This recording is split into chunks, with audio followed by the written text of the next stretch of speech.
Within Ad Astra's engineering shell, quantum power taps pulled unimaginable torrents of energy from hard vacuum.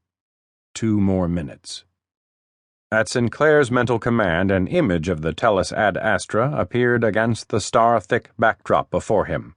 She was enormous, 34 kilometers long, and yet she looked like a toy, all but lost within that immensity of stars and towering nebular clouds. Tellus Ad Astra was a mobile O'Neill colony, a structure originally designed as an orbital habitat for one of Earth's Lagrange points, but retasked 5 years earlier as a starship. Tellus, with her twin side-by-side megahabitats, each 32 kilometers long and 6.5 wide, counter-rotated 28 times an hour, providing her living areas with spin gravity equivalent to 1 g.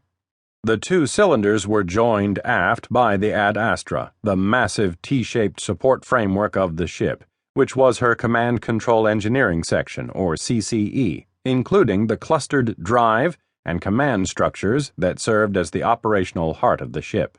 It also housed the aft engineering shell, which held the coagination technology permitting jumps across tens of thousands of light years.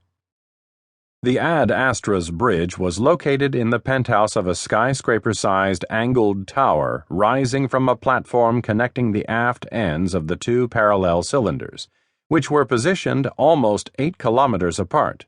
Below were the multiple flight decks for the vessel's fighter squadrons, escorts, and service vessels. The Ad Astra was both naval base and fleet HQ, as well as being a mobile space colony with a current population of just over 1 million people, and for now, thought Sinclair, she was Tellus's guardian and babysitter. Ahead of the Ad Astra, the nameless Coad ship hung like a beacon against the frozen storm clouds of dust and stars, a squat, flattened sphere 9 kilometers across, enigmatic, uncommunicative, and utterly and bewilderingly alien. What the hell do we know about them?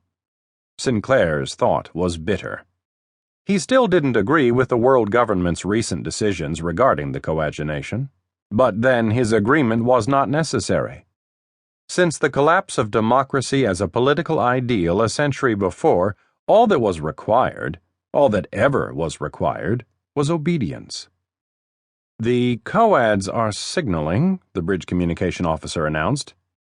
"They are—" The Coad ship vanished from the display. "Lord Commander," Ad Astra's tactical officer, Senior Lieutenant Vance Cameron, called over the net, "the Medusi vessel has shifted."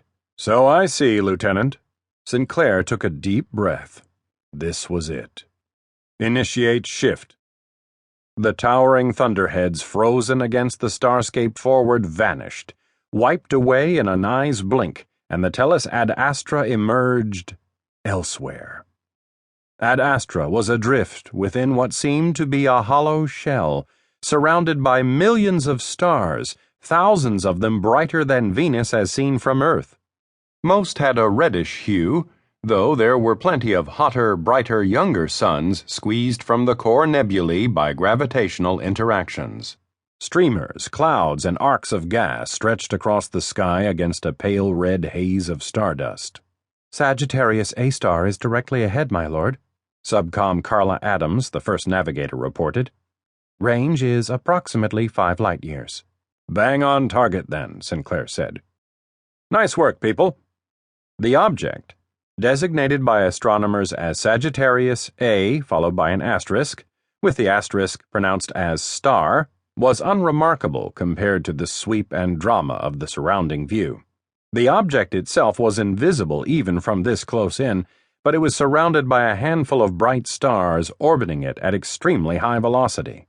That object was the supermassive black hole, the SMBH in astronomical parlance, that occupied the center of Earth's galaxy. An invisible sphere nearly as wide as the orbit of the planet Mercury, containing mass equivalent to some 4.3 million suns, it was a sight, or not, to behold.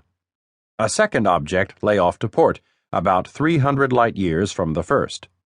Designated as 1E1740.7-2942, but popularly called the Great Annihilator, it was the intermittent source of